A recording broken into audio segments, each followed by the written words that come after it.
Hello, this is Alex with Grow How. One of the questions I had today was about growing things where I live in Utah. The person concerned was from out of state. They're worried about the heat, they're worried about the cold, they're worried about the dryness, they're worried about the lack of humidity versus lack of rain. We have both. They're worried about the soils, particularly the alkalinity. So this is the first of a series of videos where I'm going to talk about really Utah specific stuff. That's not to say, well, I guess it's not specific because there are other places in the West that have similar issues, temperature-wise, soil-wise, climate-wise, but Utah is becoming a more populated state. We're having a lot of people come in. I grew up with this. This is normal for me, but from somebody from the East Coast or from the West Coast or even from the Midwest, there's a lot of differences here. So to open up the subject for today, I want to talk about alkalinity. Alkalinity is caused in the soil by salts. One of the chief of those is calcium salt. And if you grew up in this area or if you've lived here for any period of time, you'll notice that we have a lot of hard water. I live here in a town called American Fork. We get our water out of wells. It's great tasting water. It's really high in calcium. I have water deposits here that would give you nightmares in any other community. We're all used to it here. I mean, I like it. I grew up down the road from here for most of my grade school experience, so I'm used to it. But it's still an issue trying to clean up on the inside, and that kind of alkalinity runs in our soil, runs in our water. These calcium salts and these other salts that make it just really hard to grow here certain things. Now, the first thing to really think about is what you're growing. If you're going to live here in Utah, and unless you're a really avid hobbyist, you probably don't want to grow blueberries. Yeah, you can actually grow blueberries in Utah. You can do it. I know people have done it. There's a place up north, probably near Logan. They were doing it commercially. They're spending a lot of money on soil amendments and a lot of hassle doing it, but they can do it.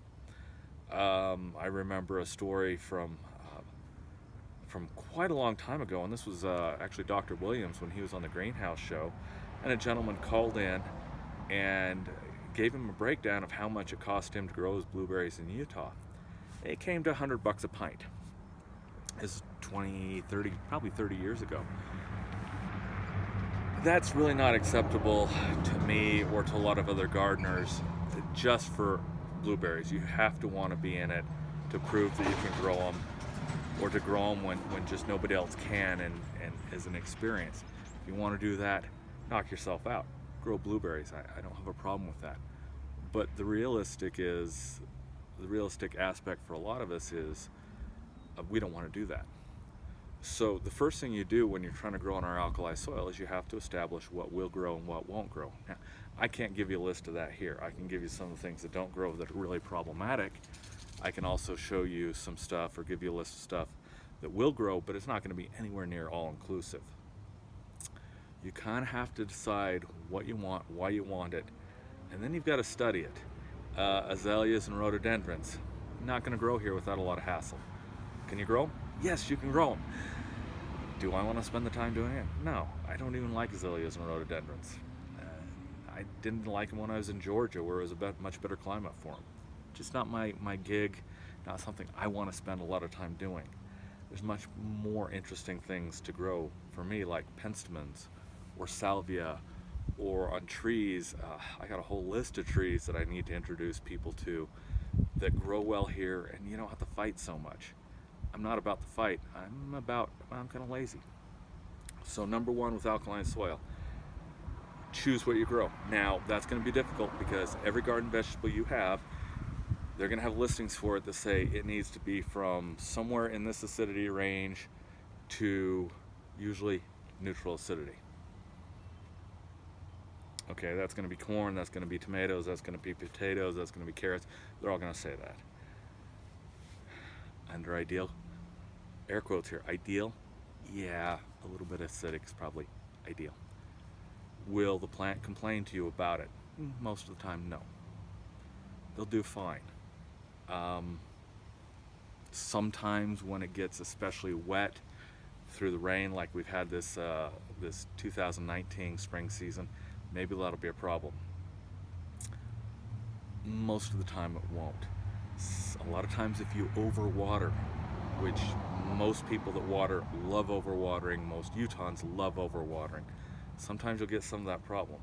I had a few plants out here that I was struggling with on iron chlorosis.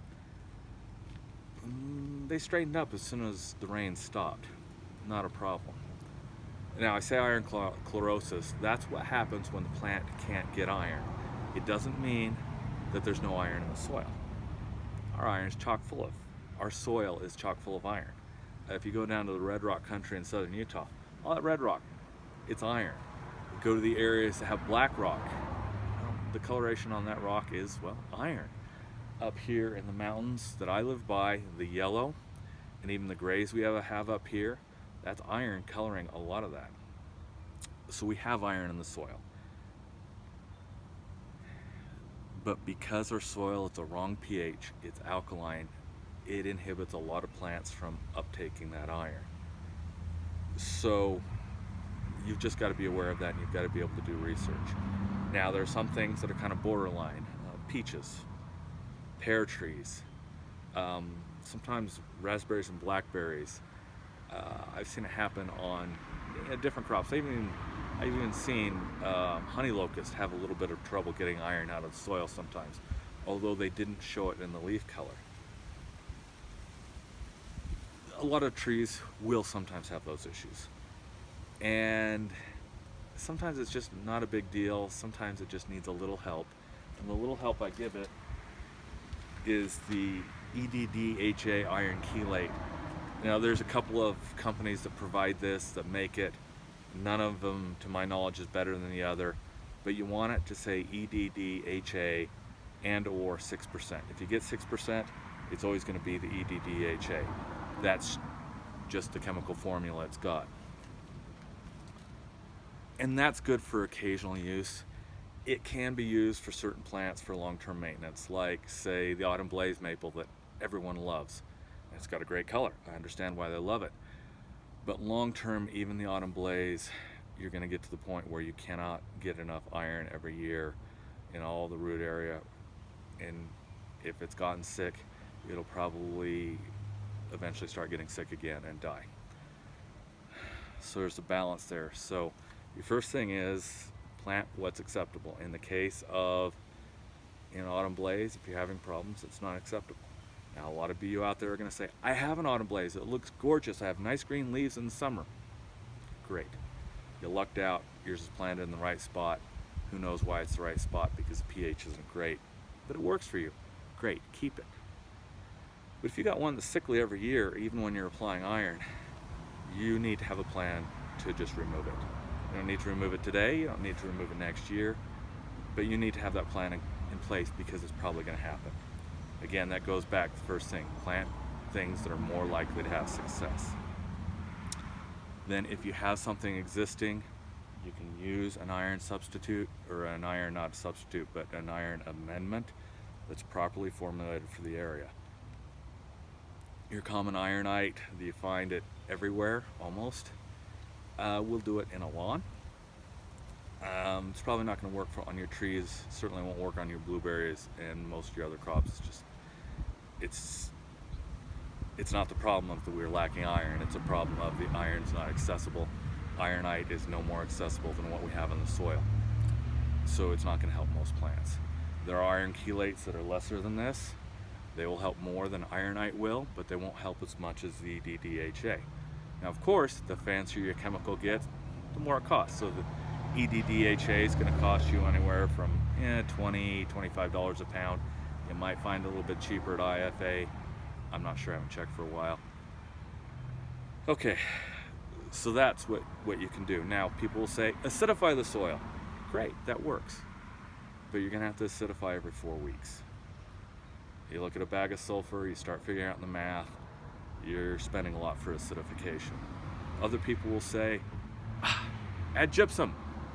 Okay, gypsum is great if the alkalinity in your soil is caused by sodium salts. It allows the soil to release the sodium and replace it with the gypsum, and the soil can then, or the sodium can then wash away. But that's for sodium problem soils, and we'll have a special class on that, video on that.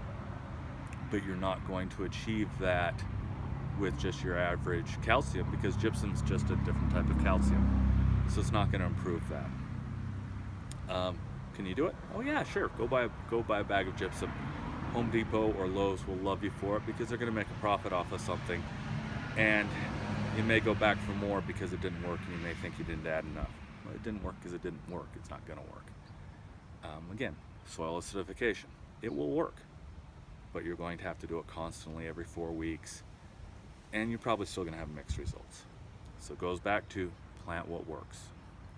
When you remove something that's dead, don't replace it with the same thing. Replace it with something that's more likely to survive whatever condition it is. And in the case of Alkalinity in Utah, a lot of maples, not just the autumn blaze, but a lot of other maples, but not all of them are going to have problems. Your quaking aspen, they're lovely in the mountains. They're not so lovely here in the valleys. They're going to go yellow. Your blueberries, your azaleas, a lot of your ornamental pears, not that great for the alkalinity, but they're a little bit, they can handle it for a long, long time. So keep that in mind. You're overwatering. Almost all of us overwater. I'm guilty of it, by the way. I'm not pointing fingers. You point one finger at somebody else and you're pointing 4 back at you type thing. That's true enough with me. I have struggled on this property because my sprinkler system's so cruddy. I definitely overwatered it. But if you're overwatering to the point where it's yellow, a lot of times all you need to do is cut back and the tree will recover. Also keep in mind, the further you get in the season, the harder the tree has to recover. We're June. Good grief. Today's summer solstice. This is the longest day of the year. You're probably too late to add iron for this year. The tree probably will not assimilate enough of it. But if you add it now, it'll be there for next year. Watering, again, I was at a client's yesterday. Their younger leaves were the very characteristic yellow with green veins. Then it indicates iron chlorosis, and this was on raspberries. The newer growth had corrected that because the rain ended.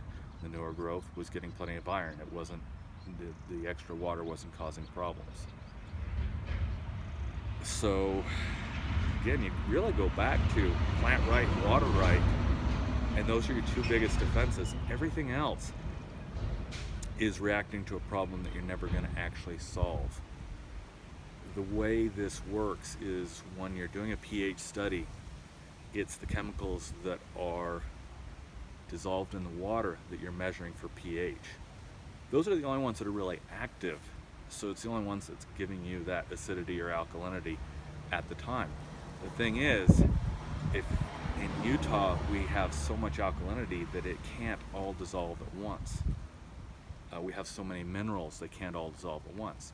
So as soon as you acidify what's in the water, what's in the solution, to use a chemical term, then other stuff starts dissolving, and then you go back to being alkaline. And this is called buffering. We have a huge ability to buffer in our soils. They've got a huge amount of calcium and other salts stored. You're not going to get rid of that anytime soon. You can't acidify it away. When you add a soil acidifier, generally you're adding sulfur.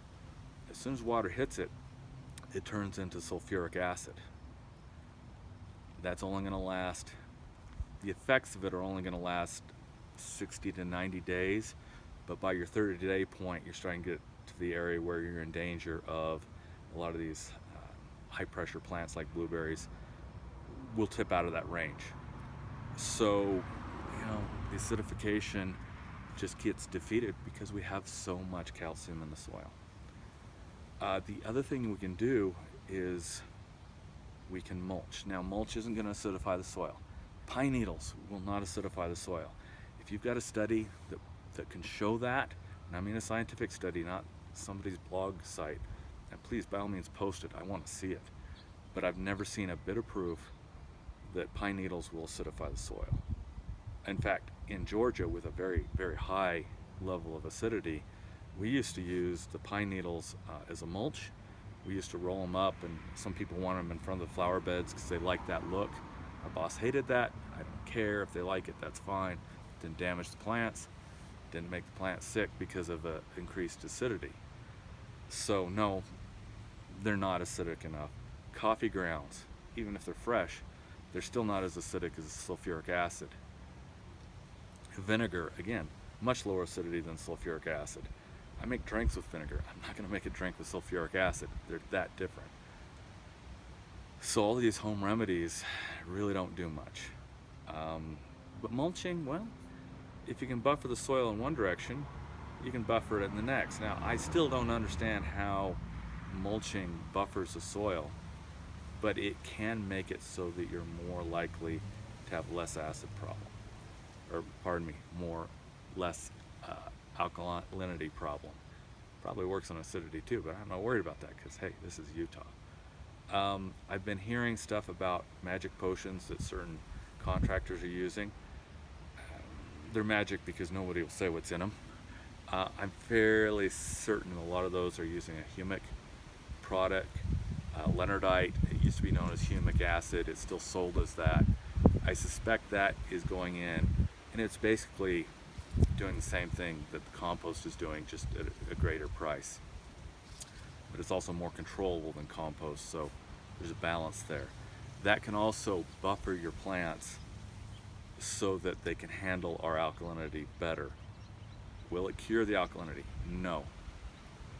Probably you're still going to need to have repeated applications, and probably you're still going to have some plants that just can't do it. Even a plant that's a genetic clone, they've got personalities, and some of them just don't like things. Others do really well with them. I've had them sit side by side in the nursery, the same place they came from, same growing conditions, they were sent out the same size and the same health, and they get down here to Utah and they go, and one dies and one's perfectly healthy. Plants have personalities. So you can tweak it to make it a little bit more comfortable for them, again, by using the humic, Leonardite, or you can use just common sense and don't plant the things that are weaker. Anyway, this has been long enough, but if you have questions or comments, please put them in the comments below. Please don't sell me on some non-scientific mumbo jumbo coffee grounds. Sorry, but they're just not acidic enough. I'm just going to ignore that comment. But if you have a good scientific study, if you know where I can find that, please direct me to it. If you can't direct me to it, if I can't find it from your comments, I'm not going to care about that either. And then if you want to keep up on this discussion of growing in Utah, please subscribe to the channel. Subscriptions don't give you instant notifications when I post, but it does make it more likely that it's going to come up when you're on your YouTube homepage or as you're doing other searches. So keep in mind that you can subscribe, and all it costs you is hitting the subscribe button and seeing a couple of videos show up in your news feed every once in a while, or in your recommended feed, pardon me. If you want to follow me outright and actually get notifications after you hit subscribe, and this is going to be over on that side. Yeah, I get mixed up on the phone. Yeah, I am filming with the phone on the camera, but it's going to be on your right hand side. It's going to be a subscription bar. Hit that, and then when you hit that, there's going to be a bell that shows up that says you want notifications, and that's when you get every video I post. Which I understand. If you don't want that, I got it. But the subscription button, perfectly safe for that. You're not going to get overloaded with stuff. That's all for you today. Again, ask me questions. Let me know what you need, and I'll do my best to get that information, even if I don't know it right offhand, if it's in the subject matter that I deal with. I'm not going to tell you about how to pick a good diamond for your engagement ring. I don't know how to do that. So thank you again, and hope to talk to you in the future. Let me know, again, any questions. Manana.